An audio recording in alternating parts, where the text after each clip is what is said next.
దేశంలో అదానీ అంబానీలతో పోటీ పడేలా మహిళా స్వయం సహాయక సంఘాలతో సోలార్ విద్యుత్ ఉత్పత్తి ప్లాంట్లను ఏర్పాటు చేయించాం.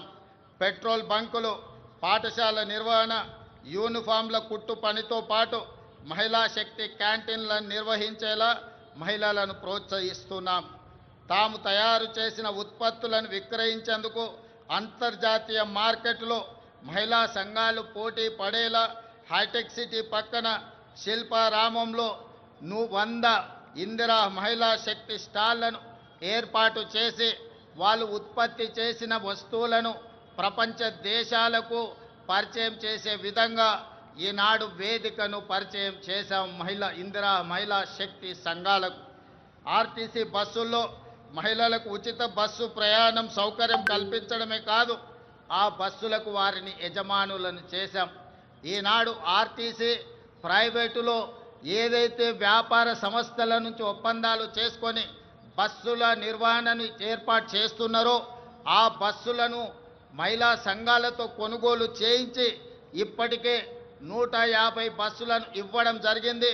తొందరలోనే 450 బస్సులను మహిళలకు అందించడం ద్వారా ఆర్టీసీలో మహిళలు ఉచితంగా బస్సు ప్రయాణం చేయడమే కాదు, ఆర్టీసీ సంస్థకు 600 బస్సులను ఈరోజు ఎంగేజ్ చేసి వాళ్ళు ఆర్థికంగా ఎదగడానికి రాష్ట్ర ప్రభుత్వం మహిళా సంఘాలకు చేయూతనందిస్తూ ముందుకు వెళ్ళడం జరుగుతుంది. అదేవిధంగా మహాలక్ష్మి పథకం ద్వారా 500 రూపాయలకే గ్యాస్ సిలిండర్ ఇవ్వడమే కాదు, 200 యూనిట్లు ఉచిత విద్యుత్తు ఈనాడు ఆడబిడ్డలకే మనం ఇవ్వడం జరుగుతుంది. అదేవిధంగా ఈరోజు తెలంగాణ రాష్ట్రంలో ఇందిరమ్మ ఇండ్లు కేటాయిస్తున్నాం. ఈ ఇందిరమ్మ ఇండ్లు కూడా ఇంటి ఆడబిడ్డ అయిన మహాలక్ష్మి ఆడబిడ్డలకే ఈరోజు ఇందిరమ్మ ఇండ్లు కేటాయించడం జరుగుతుంది.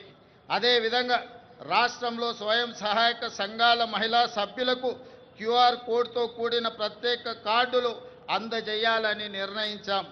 వారికి ప్రతి సంవత్సరం ఉచిత వైద్య పరీక్షలు నిర్వహించి హెల్త్ ప్రొఫైల్ వివరాలతో పాటు పూర్తి వివరాలను ఆ కార్డులో పొందుపరుస్తాం.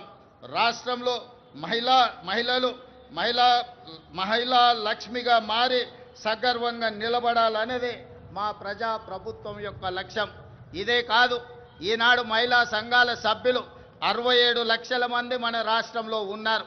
వాళ్ళందరికీ కూడా ప్రతి సంవత్సరం 2 జతల చీరలను ఆడబిడ్డ కానుకగా ఈరోజు తెలంగాణ రాష్ట్ర ప్రభుత్వం ఇవ్వడం ద్వారా వాళ్ళ ఆత్మగౌరవాన్ని నిలబెట్టి ఈ మహిళలతో మాకు కుటుంబ అనుబంధం ఉంది అని చెప్పి ఈనాడు తెలంగాణ ప్రజాప్రభుత్వము ఒక ఔదార్యాన్ని ప్రదర్శించి ఆడబిడ్డలను ఆదుకునే ప్రయత్నం చేస్తున్నాం.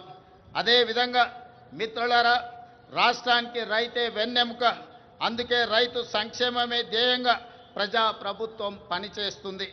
ఇచ్చిన మాట ప్రకారం ఏకకాలంలో 2 లక్షల రైతు రుణమాఫీ చేసి రైతులను రుణ విముక్తులను చేశాం.